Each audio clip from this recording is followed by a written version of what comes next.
This is Jets FM on the Ourlads Football Network. And let's not forget to remind everybody that this is where you go for the most accurate New York Jet information on the web. This is where not only do we tell it like it is, but we also tell it like it is with some pretty good accuracy. And Jan Levine is my co-host as we get ready for training camp, Jan, even though they're not hitting each other. But there's a lot to talk about since the last time we had this conversation on Jamal Adams. That's a mild understatement in terms of a lot being able to talk about. And yeah, it looks like training camp technically has opened. This is probably going to be the weirdest training camp that we have ever seen, given what's going on. And clearly, as we've seen that what's going on with baseball, especially, just because training camp starts, we have no idea where or how it ends. So there's a lot of permutations still to go through as we attempt to approach a season with no preseason games, no fans in the stands, and a team that looks to be still in a I would say a mild amount of transition as we approach the real throes of training camp. Well, look, it's I don't know. It's starting to. I think when we've talked about hockey and basketball and baseball, I think everybody has to come to an understanding with those sports that it's just no matter what, it's just not a normal year. It's not a normal championship season, and that's okay. I mean, at least we have a championship to give out, whatever you want to call it, whatever it becomes. If you want to call it a COVID championship, you can call it a COVID championship, but it's a championship, and it's something to watch, and it's better than nothing. Football, we would have hoped that we would be further along. We're not. That's because there's an election in November. It's the only reason. Maybe when the election's over, things will change, and we'll salvage the second half of the season. We'll see. As far as hearing about players, Donta Hightower, Patriots have about 8 players that have decided not to play, a couple players here and there, Michael Pierce and so forth. Getting the news of C.J. Mosley not playing has to be the biggest news in the entire league as far as a player that is making a lot of money, a player that can have the impact that C.J. Mosley has with the Jets. Now, if this was the Patriots and we were talking about, I don't know, do they really have any top players anymore? They're all gone. Let's just say Bill Belichick decided that he can't coach because of COVID, something like that. Then I think the story would be bigger and people would start to get, well, you know, this isn't, it's no fans in the stands and even the best coaches or players aren't playing. They're not saying that yet, but as a Jet fan, I mean, it's almost like it's over already. Not that I'm saying we're not going to enjoy the season, not saying that this isn't going to be a lot of fun watching this team grow and play together and they make it to the playoffs. That's going to be great and all that kind of stuff. But it's just when it's to just say this is a real season now, it's over because we have one of our top players that has decided it's not a real season and we're just going to have to live with it. And I'm okay with it. And maybe because he hasn't played more than a half or 3/4 of football for us, so I'm used to him not being around, CJ. But I'm actually okay with it because in reality, no matter what, it really isn't going to be as real as a normal season as 99.9% of the other seasons in the NFL. So this was a growing season anyway, and this is just going to hopefully give us an opportunity to grow some more. And maybe the cap space that's now available will give Joe Douglas an opportunity to use that money and bring in a player that maybe we wouldn't have brought in before. So, I mean, I think it's a couple of things. First of all, I mean, we'll get into the Jamal Adams, but you look at it, it's a double gut punch to Jet fans and also the defense, especially to Greg Williams. Right? And we know that Williams is somebody who's a mastermind of moving pieces around and hopefully trying to maximize talent. But you lose your best weapon from the defensive backfield. You've now probably lost your second best player, or probably now with Adams gone, your first best player on defense with Mosley opting out. And yes, we saw the difference that happened game 1 with Mosley in the lineup and without Mosley in the lineup. Yep. Now, with getting Avery Williamson back, and granted, Williamson had been a bit polarizing as to whether or not he really was a 3-down player or not, you do get a quote-unquote mild type of replacement for Mosley. He'll get his chance. but you lose the guy who was really going to be the captain of your defense and somebody who we had extremely high expectations for. And as you mentioned, coming in, we did not originally expect this year to be another year of transition, right? It hopefully is a year of growth, but you were looking to take a quantum leap of growth, not to go from just A to B, from more to like A to like P or R or S. Now you're looking at maybe incremental growth. And part of the problem with that is, these are the years where if you do think Sam Darnold is your QB of the future and the guy to carry you forward, these are the years you'd like to start maximizing the talent around him and maximizing his talent because he's on a low cap base, because he's on his rookie level deal. Now you're looking going into his third year. Well, that's not of CJ another Mosley year. ain't going to affect No, Sam no, Darnold.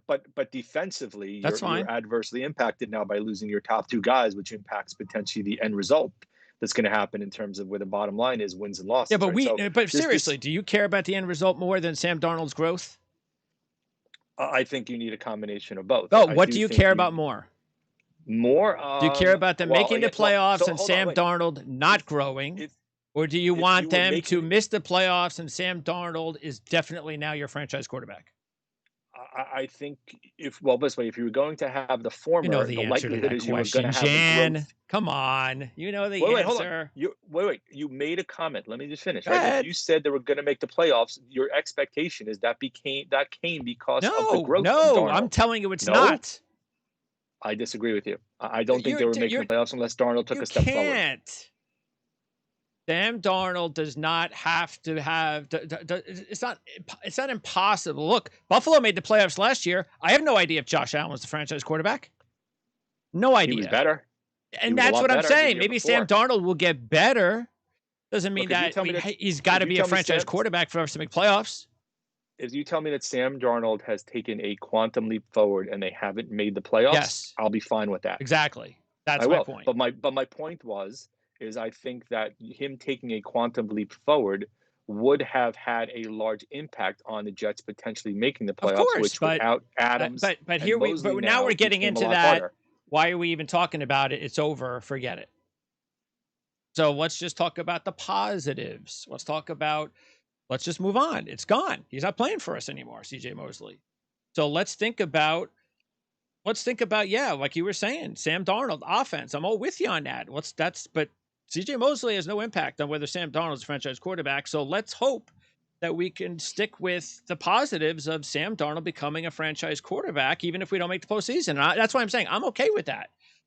We're not, and maybe this will turn out to be a benefit for us because CJ Mosley will have no wear and tear this year. Hopefully, we'll have him for he's still under contract for the same amount of years. So maybe we will improve this year. The other thing too is remember we were decimated by injuries last year. Decimated. So if we're not decimated by injuries this year, then I still think we're going to end up as a better team even without CJ Mosley. I think we all were looking forward to see what Greg Williams is going to do with a healthy Mosley and the other pieces that they added this year, right? Absolutely. I think what we saw last year, we liked what we saw to Williams because we saw that he was somebody who we love what we saw to Greg Williams. Right? He viewed as a chessboard, right? He moved guys in, he moved guys out, he moved guys around, he maximized their talent. Right now, no Adams, right, which definitely impacts the defensive Adams backfield. is gone. We're never going to talk about him again. Go ahead. No, I disagree with that, but okay. I mean, I know negative Jet fans will want to bring him up. Okay, stop with the negative Jet fans. Let's stick it to us. It's called realism. Why would you want to talk about Adams anymore? Because it's an impact of what the organization is at times. That you don't tell me you don't think that there's a reflection sometimes of the organization as a whole. I think they're progressing in the right direction. Do I think there is blame to go around on both sides of the equation for how things ended up? Yes. No. Am I going to lay blame solely at the feet of Joe Douglas? Why are you blaming the Jet side? For what information do you have that no one else has that you're going to blame the Jet side of things? Well, I mean, I think there's questions surrounding. You just said it's equal. You say, hey, there's blame to go around. What blame to go around with the Jets? I haven't heard anything from their side of the story. Because I think when Adams started, Douglas could have potentially tried to do a better job of nipping that in the bud. And I don't think he did personally. I think he tried to. But you don't know. I think he should have continued. Okay. Look, I'm not absolving Adams at all, right? And I find it very ironic that he goes to Seattle with the same mantra of wanting to now be a Seahawk for life, which we Oh heard in New yeah, York. he's And also he's willing to play on his rookie level deal because he of wants to win, course he right? And granted, sucks. he had people talking in his ear that he wanted to get out of there. And part of it may have been he may not like Gaze as a coach, right? Yeah, it has nothing That to do could, with it. but that was kind of the way to get him. That I think he was viewing it as his way to drive a wedge to get Of him out. course. Look. I've said this beforehand. I don't know if Adam Gaze is the right coach. I was not overly impressed by him last Yeah, year but a that lot has of nothing to do times. with Jamal But Adams. but I'm in saying generically, I don't know if he is the right coach. We're going to Yeah, find but that has out, nothing to do with Jamal right? Adams. If okay, I mean, it doesn't. I so you're putting mean, this solely at the blame of the player, then, is what you're telling what's me. that? You are putting this solely at the feet of Adams, being Absolutely. the only person who's blamed in this entire scenario. Absolutely. He is 100% to Okay, blame. And unless I hear okay, something and get evidence to the contrary, we have all the evidence we want from Jamal Adams because he was the one yakking and yakking and yakking and making the Jet fans and the organization look like jerks and everybody sucks. And he just turned this around into a me thing. So now he's gone. Okay, great. Goodbye. I mean, the reason I said that we shouldn't talk about Adams anymore and it's negative is because if we ever talk about Adams again, chances are 90% it'll be in a negative story. Well, I think part of it you have to factor in what they got, right? I mean, we have to discuss it, right? You were very But much that's a 2 big years down believer the they were road. going to. You really believe they were going to get 2 picks, right? They did get the 2 first-round picks, right? Now the challenge that's going to be at Douglas's feet, right, is maximizing. Sure, but that's down the Who they road. use that. Let's talk about that in Right. a couple of years. What? Well, again, if McDougal is able to, again, we haven't seen evidence of this, but if he's able to use his whatever influence he has to help them bring Jadeveon Clowney, and granted, there are That would enough be questions something. as to That'd be great. whether Clowney is an elite pass Yeah. rusher anymore, given what we saw Well, last year. That will have an impact. I'm not When sure you if he's talk ever about really the been one. You know, I think that was all. I think he's been a good pass rusher. he's a good I wouldn't pass say rusher. He's been elite. He's a He's been really. good. I think he's a difference maker. I just think it all. But I would understand if Joe Douglas didn't pay him because he seems to be a tricky free agent. It's a guy that you don't know if you pay him guaranteed money, and he's going to be Right. around for 2 or 3 years. You just don't know if you are going to get your money's worth. Maybe you will, but you don't know, and that's scary. So, Lemon's question: if you're using the money now, it's a guy we've talked about a lot, and you and I have had several conversations going back 4 or 5 months ago. Are you making a call to try to bring in Logan Ryan now? Well, again, it all depends on the money. You have the money. Well, money this year is not an issue. I know Joe Douglas. I think by now he's not going to say, "Oh, now I have all this extra money. Now I'm going to overpay Logan Ryan." Well, I don't see him doing that. So you and I have talked a lot about that, right? It's the look. We talked about this with Robbie Anderson, right? He had a number in mind. He refused to go beyond that number. I have a completely different view at times as a general manager. You need to be smart, but there are certain times for certain guys you can go beyond. And to me, in my opinion, they could have had Anderson and they could have had Perriman and they would have had Mims. And offensively, they'd be a lot more dangerous looking now than they are if they had actually gotten. But then Anderson, again, you go back Perriman, into the because you trust Robbie Anderson. Here's my point. They weren't mutually exclusive there, Greg. They didn't have to be mutually exclusive. That's the point. No, I'm saying, right? You trust. It wasn't a zero-sum game. If you had A, you couldn't have B. But you really you put Robbie Anderson into that category of I'm going to give you guaranteed money. So you're going to kill our books for 2 or 3 years because we trust not only that Robbie Anderson is going to become, a one of the best number 2 receivers in the league, but he's going to stay out of trouble. And he's going to be a good teammate. You trust him enough to do that. I don't. So I will trust a couple things. First of all, I don't think it would have put him in cap hell for several years. I do again, we talked a lot about what his gains the second half of the year, the last 2 seasons opposed to the first half. But see, here's another thing we're getting into. Why are we talking about something that we don't know if this is going to work out for another year or two? Well, so why are we blaming anybody? It's but again, we're talking philosophy more than anything else right here, right? And the question is, sometimes I question the philosophy that Douglas has when it comes to certain things, including his line in the sand valuation and the inability sometimes to be willing to go beyond that line. I am all in. That's the point I'm making. You're still on the I'm gonna wait and see approach. I get it. I'm all in. And I like Douglas. I like the hire. I just think he needs to basically yeah, bend, but be you're more not all in flexible. like That's I just the am. point I'm making. I'm all in. Okay, I'm not fully all No. in. Yes, I got most of my toes in, not the whole Yeah. body. How's that? That's okay. That's still better than most Jet fans. Um, yeah, as far as again Mosley and what it's going to do to impact the linebacking situation. Again, the good news is that Avery Williamson was not there last year either. So now it's almost Yep. like we're replacing Williamson with Mosley, but Mosley wasn't there either. So now the Jets defense this year at linebacker will still have more talent than it had last year. As crazy as it sounds, but it's a fact. So Williamson upgrades the linebacking unit. So the key is going to be a couple of things. First of all, it's going to be what we saw at a Basham last year. Was that just, he had a nice couple of weeks? It was the end of the season. It happens.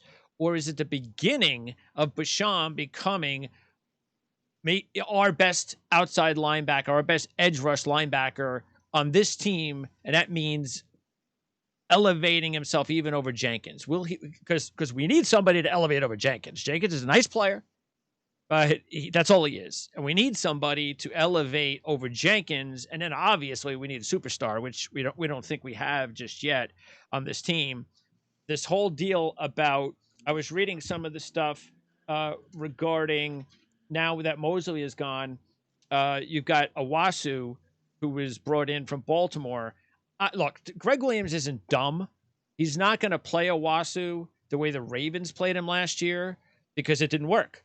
Owasu couldn't play the role that Mosley played last year. So anybody that says Owasu is right back into the same situation, no, he is not. Greg Williams is not an idiot. He's not going to put him in situations where he's not at his best. So I don't think it really is. Matter of fact, I believe that unless Owasu fits in better with this Greg Williams scheme, which is very possible it will, I still think that the best bet is you're going to get maybe a Burgess or a Hewitt, maybe even Cashman, but I'm going to lean towards Burgess. That'll probably line up alongside Williamson inside.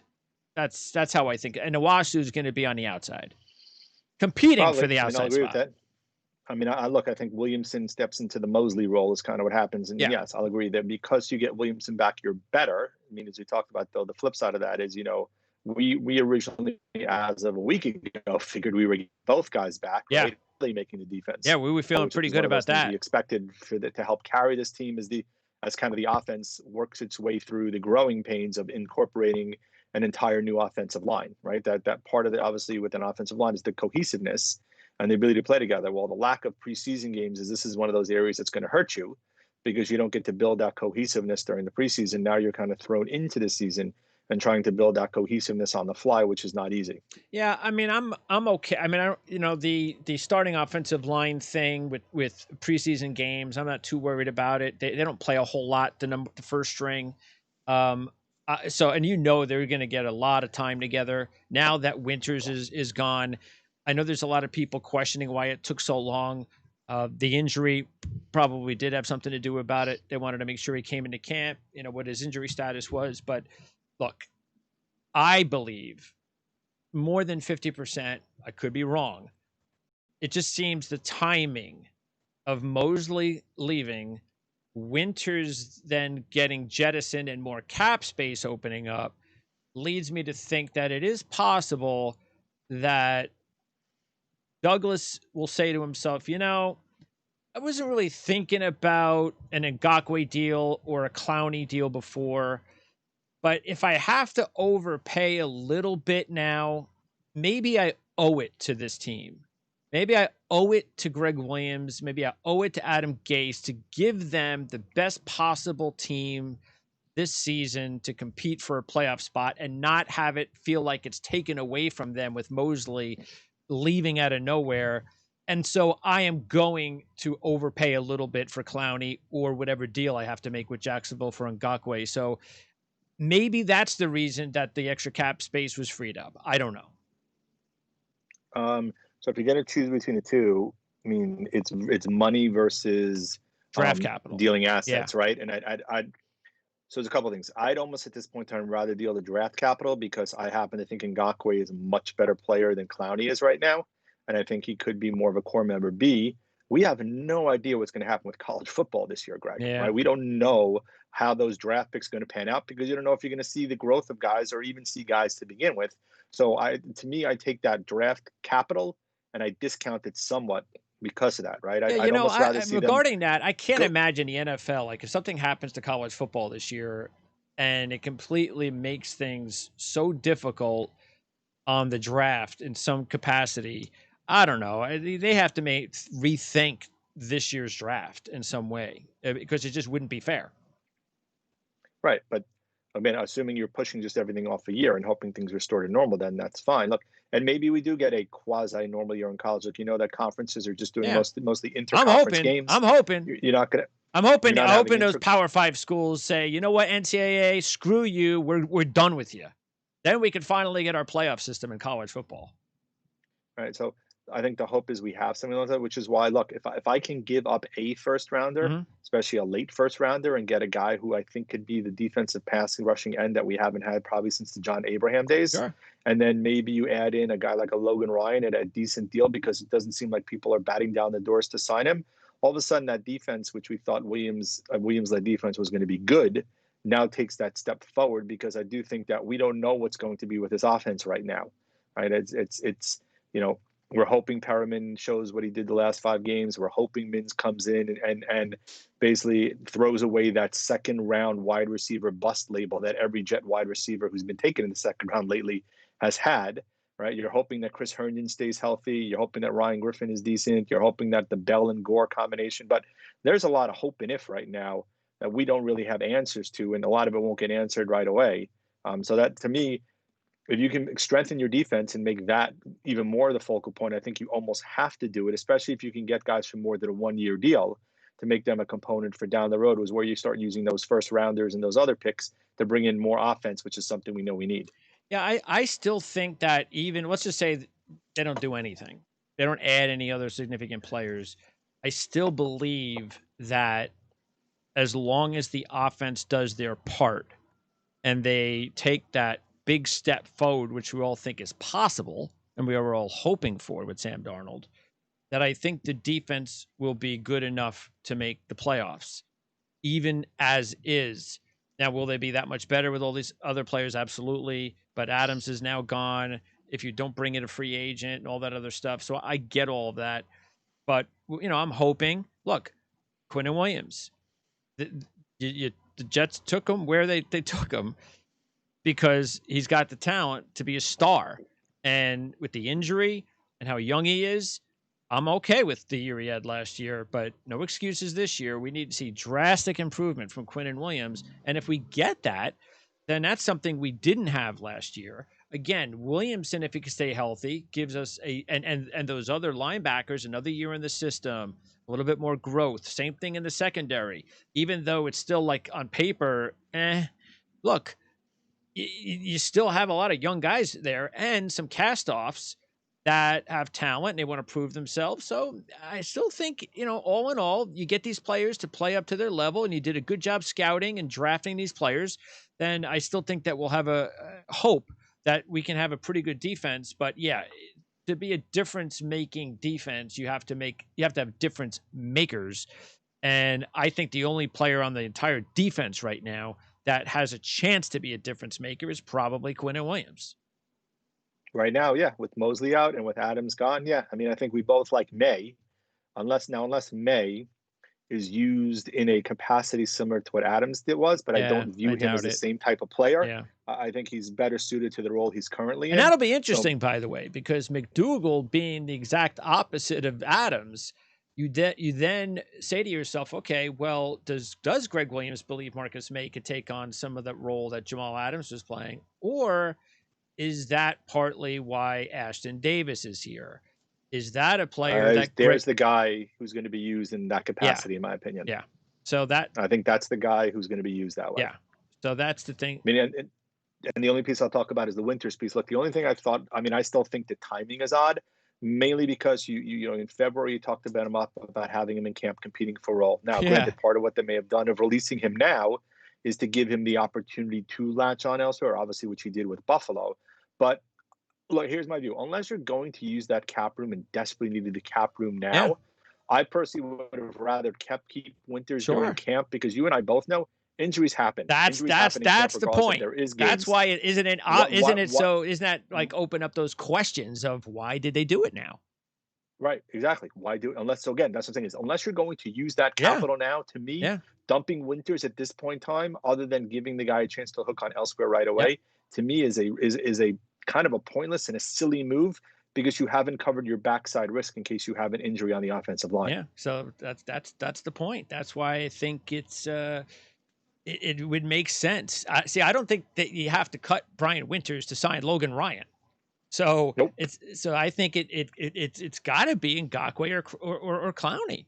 That's, I mean, I don't know if there's any other disgruntled players in the NFL on other NFL teams that I'm not thinking about. So maybe there is, but I also think that I think the organization and Douglas, like I said, I think that his judgment says no, but sometimes you have to do things that are just better for the organization.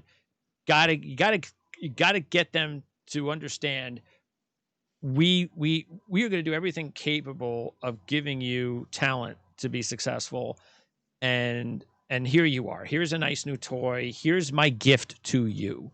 Let's see if that happens. As other players to keep an eye on in camp, uh, and we talked a lot about this on the other shows. So we do have shows available on demand. You can check that out under our New York Jets coverage, either on the Our Lads website or on our YouTube page. But we talked a lot about these rookie free agents to keep an eye on, the rookies in general. I really think the Zuniga kid is going to be a big part of this defense as long as he stays healthy.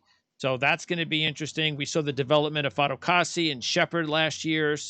And Phillips, of course, had a huge year as a rookie free agent. So hopefully that continues to be the case. Cashman coming off a year in which he played more than expected, but it was also injured. You've got mentioned Basham, and then that secondary. I mean, that secondary has so many faces and young guys and new guys that we just gotta keep our fingers crossed that a couple of these guys will take that next step, including, of course, Blasan Austin, who has probably as much talent as anybody in that secondary to take that next step. Yeah, it's as you talked, it's going to be a very young secretary. I mean, May is maybe the most experienced guy back there, one of them, and he's clearly only had really two uninjury plagued seasons, for lack of a better Oh term. yeah, Right, he's last year being young. the first Sure. one back. Yeah. Right, so we know Austin's young. We know Davis is young. You look at the rest of that secondary; it's not an all right. So interesting to kind of see the scheme that Williams comes up with and how he deploys May and Ashton Davis now that Adams is gone. How does he figure that out? And do they end up bringing a guy like Ryan in, who clearly would bring a tremendous veteran presence in there? And we both don't think he's on the downside of his career yet. He's definitely got a lot more in the tank, I think we both believe. But is he at the same level he was a couple of years ago? Probably not. But he is a guy that definitely would tremendously help the backfield. And then up front, you mentioned all the guys. We saw some growth. To me, I think this year, as you said, it's Quinton Williams was drafted at that position. We talked about Ed Oliver last year, and he's had issues. But Williams is the guy that was drafted. But we saw, unfortunately, with the other guy named Williams, Leonard Williams, who was drafted in a similar position. Just because you have a high, lofty draft status doesn't necessarily mean you ever live up to it, right? He has not really done so. I think the jury clearly is still out on Quinton because of the injury he had last year, which impacted him. But he has to take that level of growth this year, or we're going to start hearing the same kind of stories and whispers about Quinton that we did about Leonard, and they will be rightful, because unless you produce, in my opinion, we've talked about this a lot. Once you get drafted, right, to me, look, you're going to get more chances because you were drafted high, but once you get across those white lines and go on the football field with the hash marks, I don't care where you were drafted. It comes down to production. If you're not going to be productive, it's called the NFL, and not for long, for a reason, because sooner or later you're going to get weeded out, even if you were a high draft pick. All right. So again, we definitely want to see how things come along with Mims, and Darnold has to develop chemistry with both Perryman and Mims. It's interesting. They've got some cast-offs to keep an eye on. 3 cast-offs: Josh Doxson, Josh Malone, and Jehu Chesson. None of them made it. as I think they were all middle round kind of draft picks. None of them made it. So maybe one out of the three can hold on. The development of Vincent Smith is still a young, former lower college level player that we have high hopes for. Cager was the number one target for Georgia last year, so he was a rookie free agent. Maybe, and he would have been drafted if he hadn't gotten hurt. That's right. We both know he would have gone probably middle rounds if he hadn't gotten hurt. Also, offensive line. Maybe another reason why Winters isn't here. The hope is you got a Duga in his second season. Maybe he's better situated to play inside. And then you drafted Cameron Clark. So you got to hope that those guys, if there are injuries, can do the job. Christopher Herndon comes back. Boy, do we have to keep Christopher Herndon healthy. He was about to become maybe the greatest tight end in New York Jet history before the season began. And then the suspensions and the injuries. Now it's back to, okay, here we go again. So Christopher Herndon's another kid that's got to stay healthy. And if he does, boy, what a difference maker he's going to be for Sam Darnold. You bring in LaMichael Pirine at running back and Frank Gore. So Frank Gore is really there for his leadership more than anything. I doubt he's going to take a whole lot of carries, even away from Pirine. And Le'Veon Bell is now in his second year after holding out the whole year. So this is that type of year too that we expect an awful lot from Le'Veon Bell. And I got to believe too, with Adams gone, Bell, you get the feeling maybe he has a little bit more swagger in trying to prove himself. Well, I think Gore is really going to be the Gay's help in the locker room, in my opinion, and a guy who's going to show that veteran leadership given the relationship he has with Gaze. Yep. With Herndon, look, hopefully he becomes that. Give me Castor, Barkham, Schuler, and a couple of others right now. I think we both think that Herndon has tremendous talent, but unfortunately we didn't get to see it last year. You talked about our wide receivers. Look, I think right now on paper, the Jets probably have one of the weakest groups of wide receivers in the league. Again, but we do hope that a couple of guys will pan out. Like I do think we hope that Mims can be the guy we hope he can be. I think with Perriman, clearly we talked about, right? It's which is the real Brashard Perriman? Is it the guy who bounced around and played his first 11 games last year for Tampa? Or is it the guy who was an absolute beast the last 5 games of the season? So that's what I said. We talked about it, right? There's probably more questions than answers on this Jet team approaching training camp than maybe even last year. And last year we felt there was a lot of questions. And unfortunately, the last several years, there's been a lot more questions than answers on this team. So it's going to be interesting to see. It's going to be hard. It's going to be interesting to see, but hard to gauge progression in training camp with the lack of any games.